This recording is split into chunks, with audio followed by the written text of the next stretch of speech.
Tips with Toni. Tips with Toni. All about nutrition from your favorite dietitian. Everything you need to digest in your mind.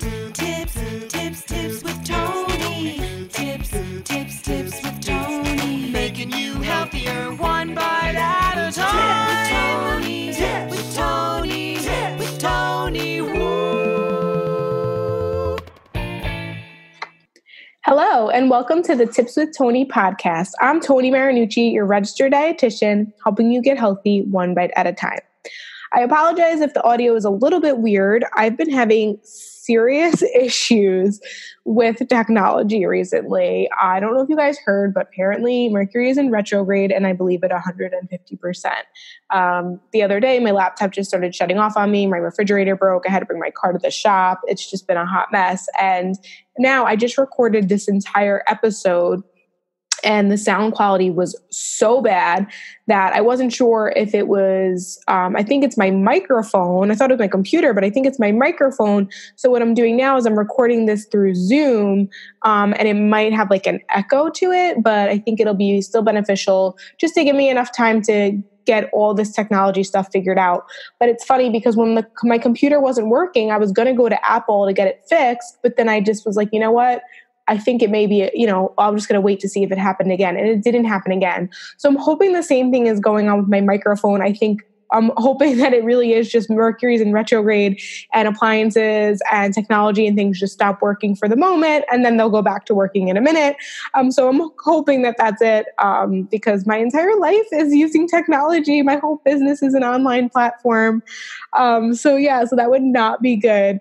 Before I get into the episode, I did want to clarify. I had someone message me and they shot me a text message, and they live in a different state than me. And they asked if I was going to start doing virtual coaching. And I was kind of shocked to hear that because I know that this person had been following my content for so long. And I didn't realize I wasn't clear about that all of my coaching is virtual. Everything that I do is virtual. Even the people that live in my town, I still do the coaching calls with them online. It's all through video conferencing. I have clients in Australia, in the UK, across the country, in California, in New York State, right in my backyard, literally from anywhere. And the purpose of having the online platform is to build that connection, and so they can have a frequency of communicating with me.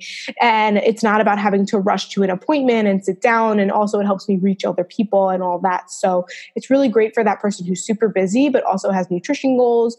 I do counseling from literally all over the world. It's really, really cool. So that I just wanted to clarify that because I thought that it was clear, but obviously it's not, and it doesn't hurt to repeat. Also, if you're new to the podcast, welcome.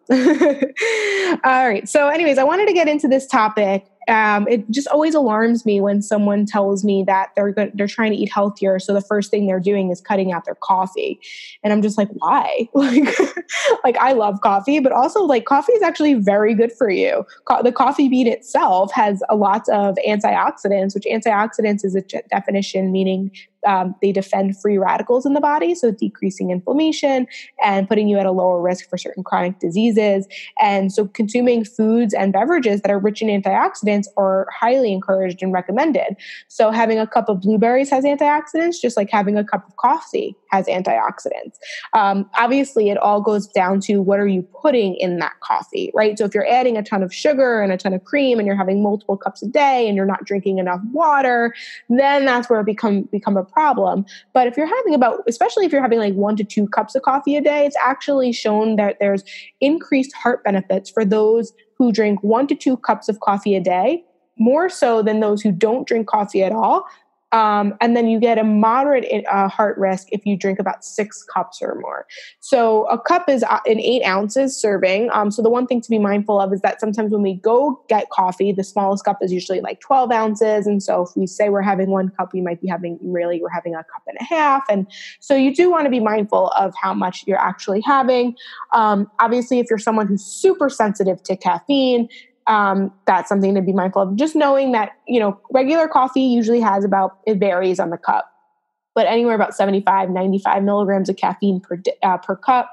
And the upper limit is usually about 500 milligrams of caffeine. Something like a Starbucks coffee obviously is going to have a lot more caffeine. Their 12-ounce cups of coffee have about 235 milligrams.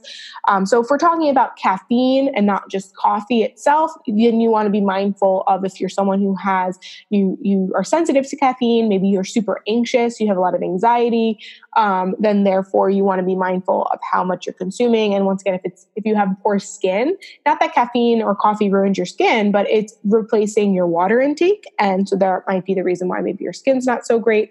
It actually doesn't dehydrate you. A lot of people think coffee dehydrates you. That's actually a myth.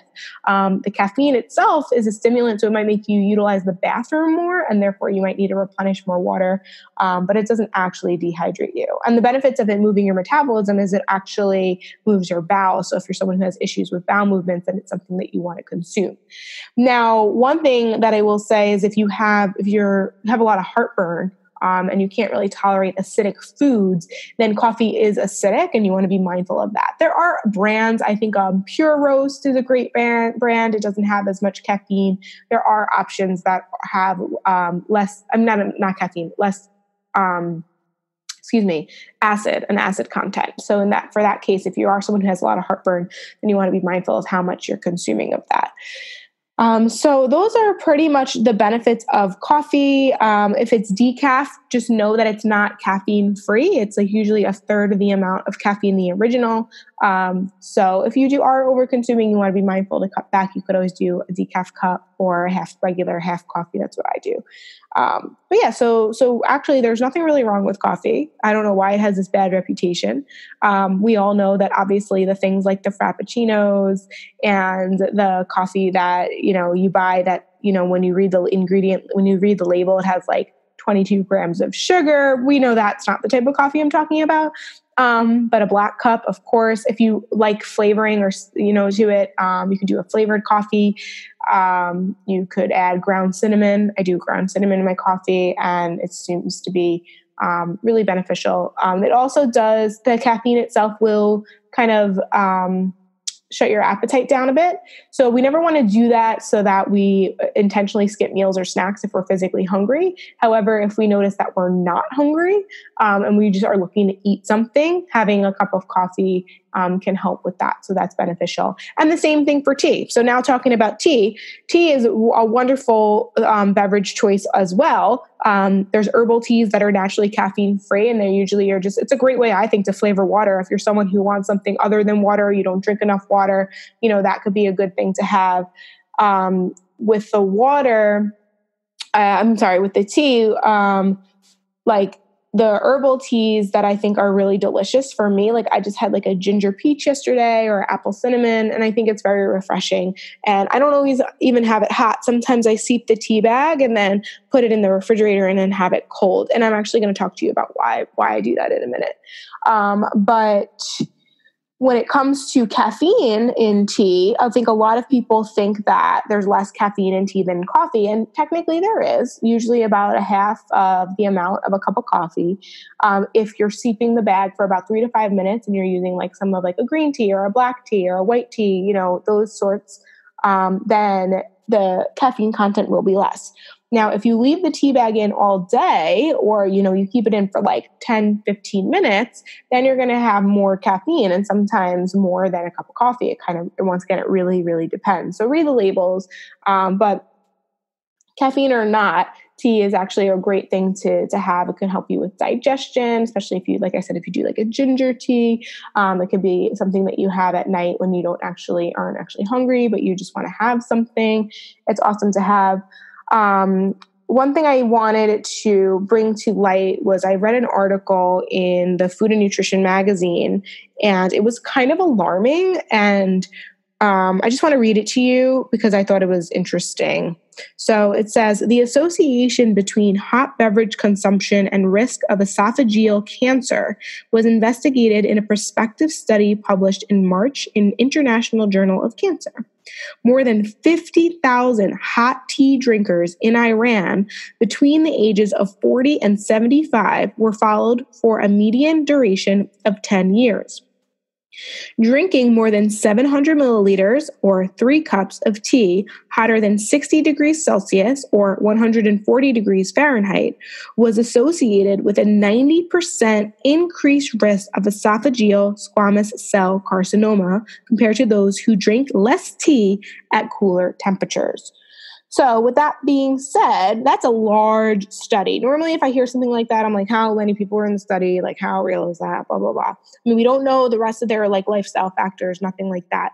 But 50,000 people is a lot. And a 90% increase is also a lot. So that I would say is significant thing to pay attention to.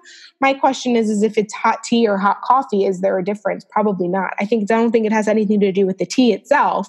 I think it's more about the temperature, that if you consume foods or beverages at really, really high temperatures, you could be damaging your esophagus and it could lead to potential cancer down the line. So just be mindful of the temperatures in which you're consuming these things. I think room temp is always great. And that's really all I really have to say about that. I actually had a company reach out to me. They're called Tea, and they reached out to me and they asked me if I would be kind to kind of promote their products a little bit. And I did my research and I noticed on their website they had, detox teas and skinny teas and all these things that they made these ridiculous claims. And I was like, really? No. But then I did come across, they had the Refresh tea, which honestly, it was just a mixture of mango and tea leaves and ginger and dried apple and stuff. And it was all in pieces. And you just add it, you just steep it in hot water. And it seemed like it would be really refreshing. So I told them to send me a bag so I can try it. And it was very refreshing. The term refresh really did it well. So if you're super, you're not a big water drinker, if you want something that you just kind of, doesn't have a lot of sugar, doesn't have a lot of anything artificial, and it's just refreshing, you can go to teametea.com and use the discount code TWT15 and get 15% off your order. I'll put the link in the bio for it, and also feel free to send me an email because I'm not sure when I'm going to put this episode out, and the promotional link might not work at that time, but I can still get you guys the discount if you're interested. But all that to say that tea and coffee can definitely fit within your diet. There's not really one that's better than the other. We all have different preferences, different reasons behind why we would consume it or not. And it's always just a matter of obviously the person and what goes in it. And we know that there's, going back to the thing with tea, they might have these claims that there's skinny detox teas and all that. That's not real. Don't fall for it. There's no quick fix or magic potion. However, if you like a good flavored cup of tea, then that it's totally fine.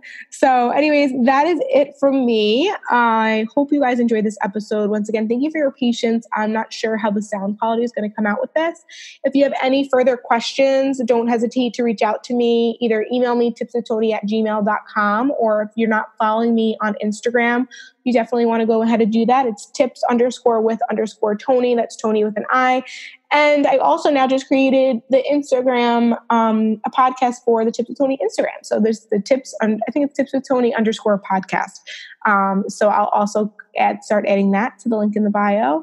And if you're not part of the Healthy Lifestyle Support Group, add yourself there. We're a wonderful group of community of people who are understanding that there's no such thing as quick fixes, magic potions, no fast track to weight loss, overall health. And we're just committed to being the healthiest version of ourselves by learning how to establish healthier eating habits and behaviors. All right. I hope you found this episode helpful. If you did, please screenshot it, share it on your story, tag me, and let me know that something that I said resonated with you and helped you. And also let me know, are you a coffee drinker or are you a tea drinker? I'm curious. I want to know. Are you in my team? I love coffee. Are you on team coffee or are you team tea? Let me know. All right, guys, thank you so much for listening. As always, this is the Tips with Toni podcast. I'm Toni Marinucci, your registered dietitian, helping you get healthy one bite at a time.